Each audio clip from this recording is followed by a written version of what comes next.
Warokibil mufroda fatihan kala haula wala quwata wasani ja'ala marfu'an au mansuban au murakkaba wa in rafa'ta awwalan la tansiba. Warokib dan rangkailah siapa kamu al mufroda terhadap isimnya la yang mufrod, fatihan halnya memabnikan fathah. Kala haula wala quwata seperti contoh la haula wala quwata, maknanya la haula tidak ada daya menghindar dari maksiat itu maujudun, wala quwata dan tidak ada kekuatan melakukan taat itu maujudun. Wasania dan terhadap lafaz yang kedua, ija'ala jadikanlah siapa kamu marfu'an akan lafaz yang dibaca rofa, au mansuban atau lafaz yang dibaca nasob, au murakkaban atau lafaz yang ditarkib atau disusun seperti susunan khamsata asyara. Wa in rafa'ta jika membaca rofa siapa kamu awalan terhadap lafaz yang pertama, la tansiba maka jangan menasobkan siapa kamu terhadap lafaz yang kedua.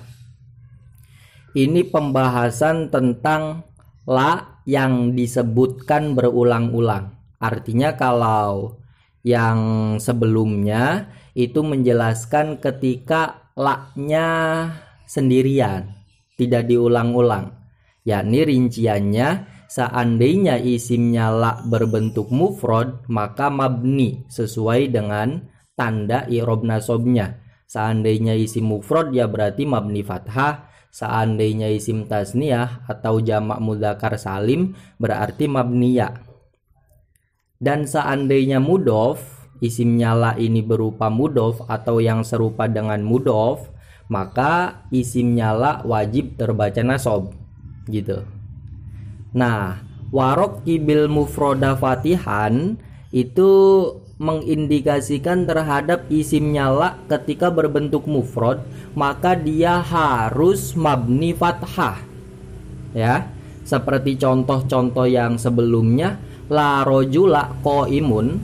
Rojula itu adalah lafaz yang mufrad, entah ditinjau dari segi lafaznya atau dari segi maknanya. Dari segi lafaznya dia mufrad karena dia sendirian. Ya, lafaznya tunggal.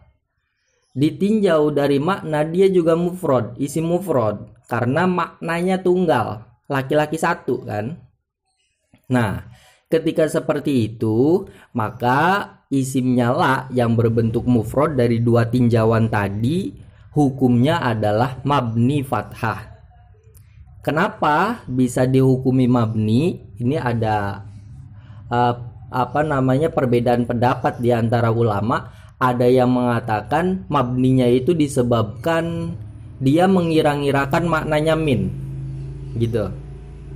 Sehingga karena mengira-ngirakan maknanya min, dia dihukumi mabni. Karena mengira-ngirakan maknanya huruf, dia punya keserupaan dengan huruf dari segi makna. Ada yang mengatakan isimnya la yang berbentuk mufrad dimabnikan itu karena dirangkai seperti halnya rangkaian khamsata asyara. Lafaz khamsata asyara, asyaranya ini kan mabni fathah. Lafaz yang keduanya itu mabni fathah, gitu. Begitu juga lafaz yang pertama, dia mabni fathah juga. Dan la beserta isimnya la itu diibaratkan seperti rangkaian khamsata asyara. La-nya itu khamsata, kemudian isimnya la itu seperti asyara, dan kedua-duanya mabni fathah, gitu. Ada dua tinjauan ya, sesuai dengan pendapat ulama. Intinya bahwa kalau isimnya la yang berbentuk mufrad dan la-nya tidak diulang, maka dia wajib mabni fathah, begitu. Nah, kemudian dalam pembahasan yang selanjutnya dalam dua nazom ini ketika memang la-nya terulang-ulang, maka nanti Cara bacanya itu bisa ada 5. Seperti contoh la haula wala quwata, ini la haula ya, la-nya ada 2 nih, la haula dan la quwata, la-nya diulang-ulang. Maka kita bisa membaca isimnya la yang pertama ini mabni fathah sehingga bacanya la haula gitu. Dan untuk isimnya la yang kedua yang wala quwata, kuwatanya ini bisa dibaca 3. Bisa rofa berarti la haula wala quwatun. Bisa juga nasob berarti la haula wala quwatan. Bisa juga murokab. Murokab ini maksudnya adalah seperti susunan khamsata asyara, berarti mabni fathah, berarti bacanya la haula wala quwata, dan ini bacaan yang umum. Ya, begitu. Ketika isimnya la yang pertama dimabnikan fathah atau dirangkai seperti khamsata asyara, la haula, maka untuk isimnya la yang kedua ini boleh 3, boleh rofa, boleh nasob, boleh juga mabni fathah. Atau seperti rangkaian khamsata asyara, bisa la haula wala quwatun, bisa la haula wala quwatan, bisa la haula wala quwata gitu, seandainya isimnya la dimabnikan fathah. Kemudian wa in rafa'ta awalan la tansiba, ini seandainya isimnya la yang pertama kita baca rofa sehingga bacanya la haulun, maka untuk isim yang kedua jangan sampai kita baca nasob, jangan sampai kita baca la haulun wala quwatan. Ini tidak boleh. Yang boleh adalah isimnya la terbaca rofa sehingga kita ucapkan la haulun wala quwatun, atau kita baca mabni fathah la haulun wala quwata, itu boleh. Ya. Yang penting isimnya la yang kedua jangan dibaca nasob, seandainya isimnya la yang pertama dibaca rofa. Sehingga bisa kita simpulkan cara bacanya itu ada 5. Ya, bisa la haula wala quwatun illa billah, bisa la haula wala quwatan illa billah, bisa la haula wala quwata illa billah. Bisa juga la haulun wala quwatun illa billah. Dan yang terakhir bisa la haulun wala quwata illa billah gitu. Ya, ada 5 cara baca ketika la-nya diulang-ulang. Bisa kita cari alasan ya. Alasan kenapa bisa 5 begini. Pertama, untuk yang isimnya la yang pertamanya itu dibaca mabni fathah ya, la haula wala quwatun illa billah, dan seterusnya yang 3 itu di samping sebelah kiri. Ini karena dibaca la haula, kenapa? Karena la-nya diamalkan seperti halnya inna, yakni menasobkan isimnya dan merofakan khobarnya. Dan haula ini merupakan isimnya la yang berbentuk mufrad. Karena berbentuk mufrad maka dia mabni fathah. Seperti keterangan dalam nazom warok kibil mufroda fatihan gitu. Ya. Begitu juga alasan contoh yang di bawahnya yang 2 itu, isimnya la yang pertama dibaca fathah, begitu alasannya karena la-nya diamalkan seperti halnya inna. Ya. Kemudian alasan kenapa bisa dibaca wala quwatun, karena kuwatun ini diatofkan kepada mahalnya la haula.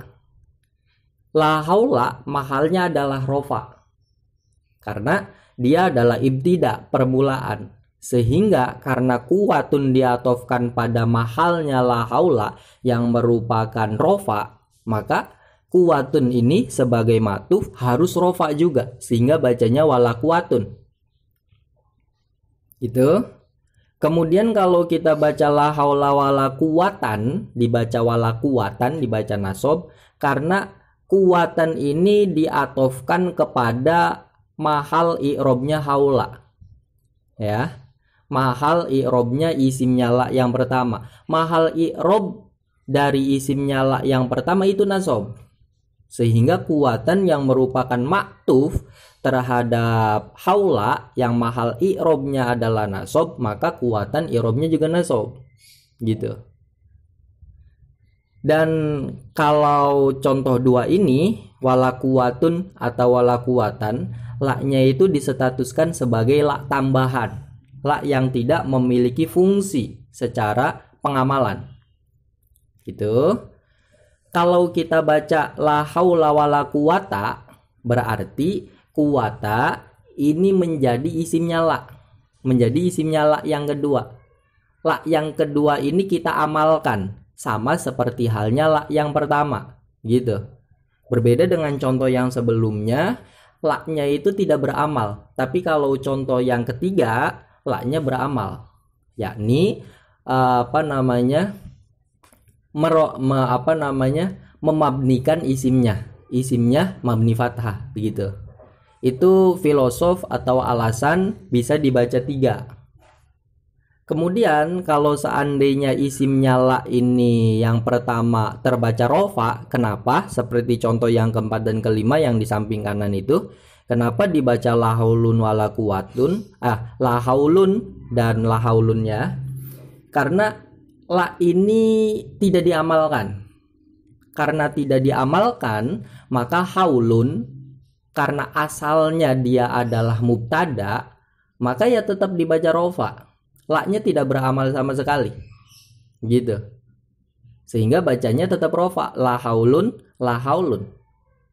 Kemudian untuk isimnya la yang kedua, ini kita bisa baca rofa, bisa juga kita baca mabni fathah. Kalau kita baca mabni fathah, la haulun wala quwata, ini karena la yang kedua ini kita amalkan. Karena dia beramal, sehingga isimnya yang berupa lafaz kuwata ini mabni fathah. Karena dia berbentuk mufrad. Sesuai dengan teori warok kibil mufroda fatihan. Gitu. Seandainya isimnya la berbentuk mufrad, maka mabni fathah. Kemudian kita juga bisa bacanya adalah la haulun wala quwatun. Isimnya la yang kedua dibaca rofa. Kenapa? Karena mengandaikan lafaz kuwatun ini diatofkan pada lafaz la haulun, ya. Yang namanya la haulun ini kan rofa, sehingga kuwatun yang merupakan maktuf terhadap la haulun ini juga rofa. Sama, la-nya tidak diamalkan. Intinya begitu. Kalau seandainya terbaca la yang pertama ya, untuk isimnya la yang pertama ini boleh mabni fathah, boleh rofa. Kalau mabni fathah berarti la-nya diamalkan. Kalau rofa berarti la-nya tidak diamalkan. Nganggur dia. Untuk isimnya la yang kedua, jika isimnya la terbaca fathah, maka boleh 3. Boleh rofa, boleh nasob, boleh mabni fathah. Seandainya rofa berarti diatofkan pada mahal dari la haula, mahal dari isimnya la beserta la-nya. Kalau dibaca nasob berarti atof pada mahal i'rob dari isimnya la. Karena mahal i'rob dari isimnya la itu adalah nasob. Gitu. Kalau dibaca mabni fathah, la haula wala quwata, berarti la yang kedua juga diamalkan, sama seperti la yang pertama. Gitu ya. Seandainya dibaca la isimnya la yang pertama ini dibaca rofa, berarti la yang pertama ini tidak diamalkan. Dan la yang kedua bisa juga tidak diamalkan, sehingga terbaca rofa isimnya, bukan isimnya, maksudnya lafaz yang setelahnya. Dan bisa juga terbaca mabni fathah. Kalau mabni fathah berarti la yang kedua ini diamalkan. Begitu. Intinya boleh untuk contoh la yang diulang-ulang, isimnya boleh dibaca 5 ya. Boleh yang pertama itu fathah, yang keduanya boleh rofa, nasob, dan fathah. Dan boleh juga isim yang pertama rofa, dan isim yang kedua boleh fathah dan boleh rofa, gitu.